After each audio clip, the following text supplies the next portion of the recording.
Ce jour dédié pour la Refoua Shema, la guérison complète et rapide et la bonne santé de tout âme Israël, et pour l'élévation de l'âme de Yitzhak ben Chana, Zichron Livracha, des mémoires bénies. Amen. On me pose souvent des questions concernant Netlat Yadayim, le matin, la nuit. Alors d'abord, première question qu'on me pose, comment est-ce qu'on fait le matin Netlat Yadayim? Il y a plusieurs façons. Est-ce qu'on va d'abord aux toilettes, ou bien on fait d'abord Netila, on s'habille, etc. En fait, on voit chez les poskim, les grands décisionnaires, il y a trois façons de faire. Celle du Rav Ovadia Yosef, celle du Mishnah Berurah et celle du Rav Ben Tzadok Shaul Zatzal. Je vous donne chacune des façons de faire. Toutes sont bonnes, chacun choisira en fonction de son Rav ou de comme il a envie de faire. Rav Ovadia Yosef dit qu'on ne peut pas faire la Netila, s'essuyer les mains et après plus tard refaire la Netila avec la bracha. La Netlat Yadayim qu'on fait le matin, pourquoi est-ce qu'on la fait? Parce que lorsqu'on dort, notre âme quitte le corps et il y a un vide. Bon, chaque fois qu'il y a un vide, ça ne peut pas rester neutre. On n'est pas suisse, on n'est pas neutre. Il y a ou le bien ou le mal. Soit notre neshama qui est pur et qui remplit le corps, soit c'est le pareil, il y a un vide qui s'installe et les forces du mal qui viennent. Le matin, quand on se réveille, l'âme revient et les forces du mal viennent dans les mains et dans les pieds. C'est les extrémités, c'est le bout de notre être. En fait, nous sommes créés à l'image de Dieu. Et il y a la sainteté, il y a une sorte de bâtiment, d'édifice céleste par lequel Dieu agit dans ce monde, toutes les sphères, etc. Et après qu'elle s'arrête, commencent les forces du mal. Et au bout de l'édifice céleste du bien, là-bas, le mal, il prend toute sa sève, d'accord, toute son énergie. Il faudrait que, par exemple, se couper les ongles, c'est important de ne pas laisser les ongles longs, c'est très très grave, parce que c'est par là que les forces du mal, ces extrémités, c'est par là que les forces du mal prennent tout leur flux. Idem aux pieds. Il y a des gens qui font attention à bien se couper les doigts des mains, mais pas les pieds. Quand des fois on voit la mer ou la piscine, d'accord, on voit des gens dans on voit les ongles de leurs pieds, Hachem Mishmor, d'accord. Il n'y a pas de différence entre les ongles des pieds et les ongles des mains, et c'est peut même que ceux des pieds c'est plus grave. Pourquoi? Parce qu'ils sont plus proches, ils sont plus bas. D'accord. Alors dans ce même état d'esprit aussi, quand on dort, donc les forces du mal investissent notre corps, et quand on se réveille, elles vont se réfugier au bout. Les bouts c'est les mains et c'est les pieds. Les pieds, B'ezrat Hashem, on espère qu'encore ce mois-là, le temple va être reconstruit. Au temple, on faisait une Netlat Yadayim des mains et des pieds. Les Kohanim, avant de faire leur service sacerdotal, ils attrapaient leurs pieds avec la main, et Netlat Yadayim, les deux ensemble comme ça. Avec la main gauche, ils versaient sur le pied, je ne vais pas le montrer comme ça devant la caméra, et la main et le pied, comme ça, ils tenaient, et après, comme ça, faire un peu de gymnastique, c'est bien le matin, et hop, c'est une Netlat Yadayim comme ça, des mains et des pieds. Nous, on ne peut pas faire cela. Pourquoi? Parce qu'on n'est pas à un niveau de sainteté. Au temple, il y avait une grande sainteté, donc on pouvait enlever les forces du mal, d'impureté qu'il y avait même sur les pieds. Hors du temple, c'est pas possible. Donc les pieds restent comme ils sont, point barre. Mais les mains, d'accord? Donc le matin, on doit faire pour enlever cette impureté, en se lavant les mains avec alternance 3 fois, il y en a qui disent même 4 fois sur chaque main. Et ainsi, les forces du mal quittent nos mains. Toute l'impureté part.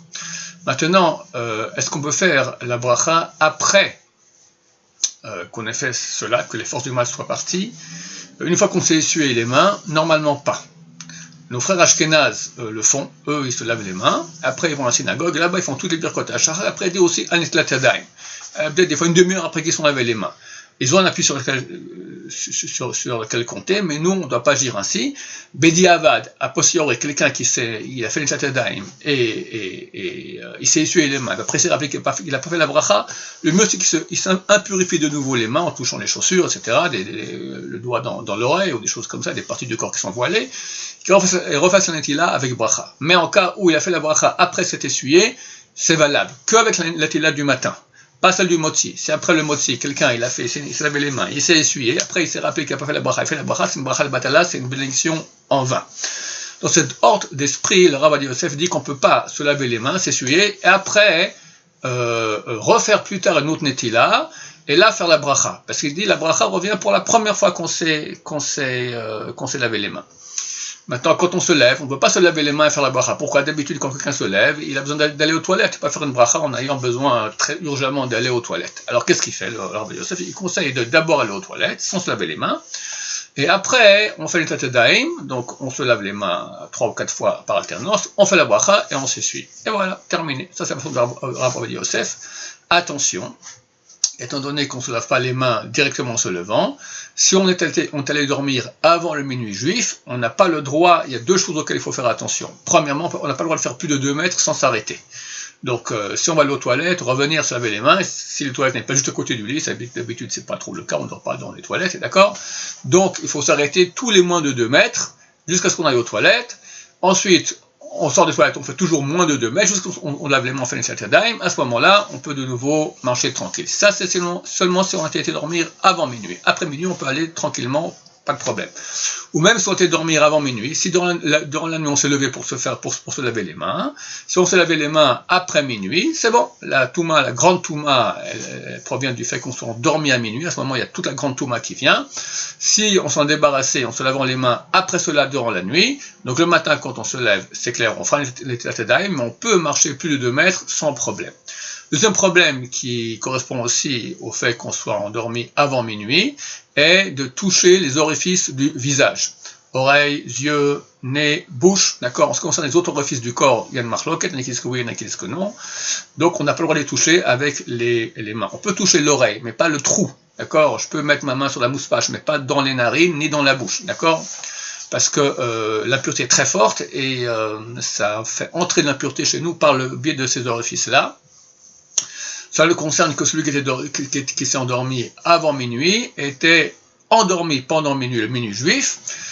Quand il se lève ensuite, durant toute la nuit, jusqu'à ce qu'il se fait le Netilat Yadayim, donc il ne peut pas toucher ces parties du corps. Donc celui qui va d'abord aller aux toilettes le matin, avant de faire le Netilat, doit faire attention de ne pas toucher les orifices du corps, tant qu'il n'a pas fait le Netilat Yadayim. Ça c'est la façon de Rav Ovadia Yosef. Le Mishnah Brura, le Chafetz Chaim, donc le grand rabbin d'Ashkenazim, lui dit, tu te lèves, tu vas directement te laver les mains, ensuite tu vas aux toilettes, en sortant des toilettes tu refais le Netilat Yadayim, et là, dans la Netila qui a après avoir été aux toilettes, là tu fais la bracha avant de t'essuyer. Enfin la façon du Rav Benson Abba Shaul Zatzal qui dit, tu te laves les mains en te levant directement, parce que c'est pas bien de rester longtemps avec l'impureté sur toi. Après, tu vas avec tes occupations, tu vas aux toilettes, tu te relaves les mains en sortant des toilettes, c'est pas obligatoire, mais si tu veux, tu fais aucune bracha à ce moment-là encore, tu t'habilles, etc. Et tu as tout fini, tu es prêt pour la prière.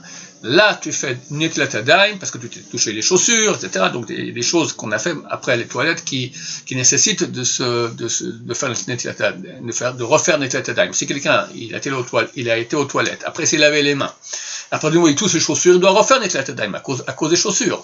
Ou bien, en sortant des toilettes, il n'a pas fait Netilat Yadayim, c'est rapidement habillé avec les mains encore sales des toilettes.